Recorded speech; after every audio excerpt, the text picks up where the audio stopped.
One thing I've discovered is that it's very powerful to use the giftings that God has given you, though. Although the giftings don't increase our righteousness by any means, the giftings don't make us greater than the next man at all. But there's power in it, right? Like, how do some people stay so healthy? How do some people stay so...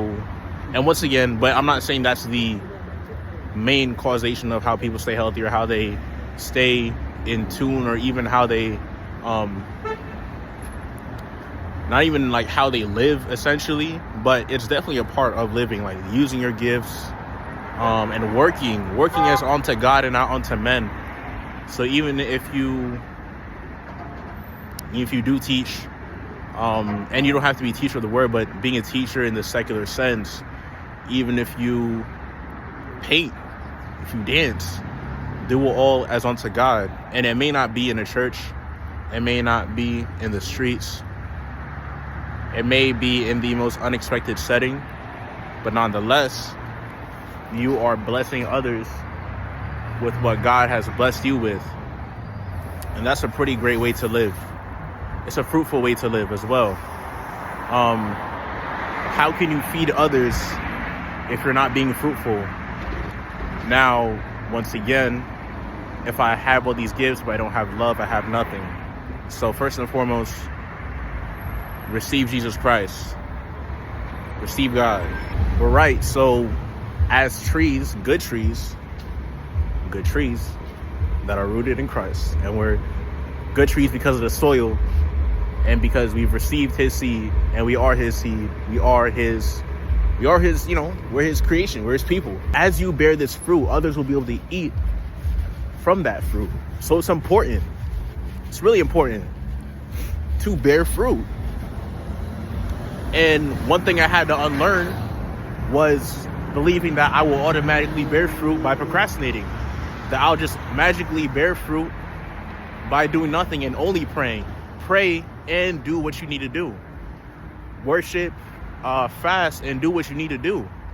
Don't just stay in one spot, but progress, man. Progress.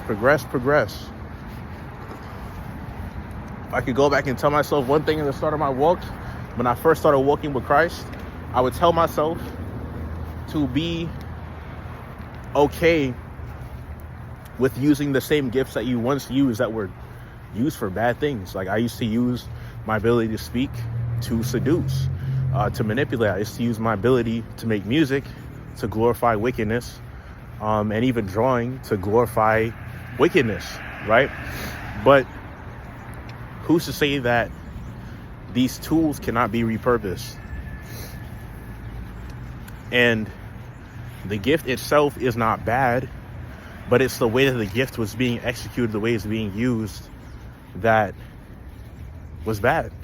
So ultimately, give the gift to God, honor God with the gift, show your reverence, your hatred for evil, your fear of the Lord by using the gift the right way. And when I first started rapping again, I was freestyling, and I was still cursing in my freestyles because I hadn't unlearned some things and I hadn't refined the gift yet. I hadn't consistently used it. Because, all right, in Minecraft, when you use something a lot, it has low durability. Wow. But then as well, if you want to upgrade your tools in Minecraft, you get more resources. Now, in this case, I'm not saying get $1,000 setup and then you'll be good to use your gift.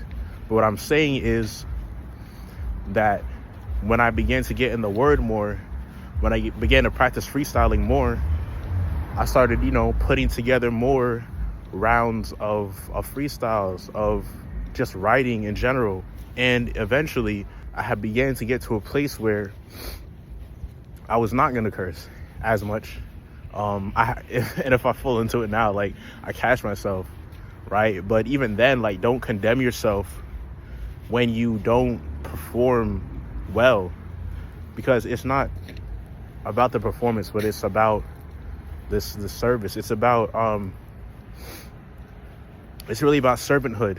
and not performing, because someone could still perform well but not have the heart of a servant. So like, I have done that. I have put on quite a performance, but I don't believe God was actually glorified because of my heart posture behind doing the thing that looked good.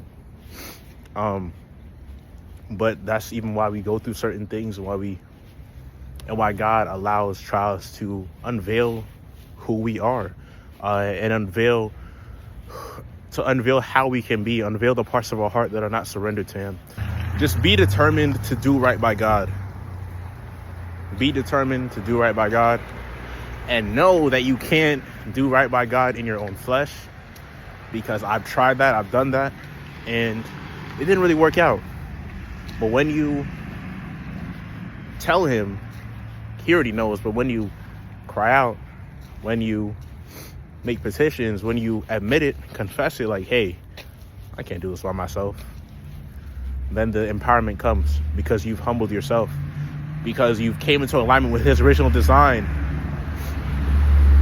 Adam didn't just wake up knowing what to do. God told him, God commanded him. God was commanding Abraham, he was commanding Isaac, he was commanding Jacob, who later became Israel, but he was commanding these people, and generally it was the same command every time. Be fruitful, multiply. And we're truly going to be fruitful when our roots are not in just flesh, but truly in the spirit, truly just in Christ, man, just in Christ. Like, that's how we bear fruit that, you know, people can help others, that can really help others. Because at the end of the day too, we're not here to serve ourselves. It would be really selfish and not loving life if we were here for ourselves. So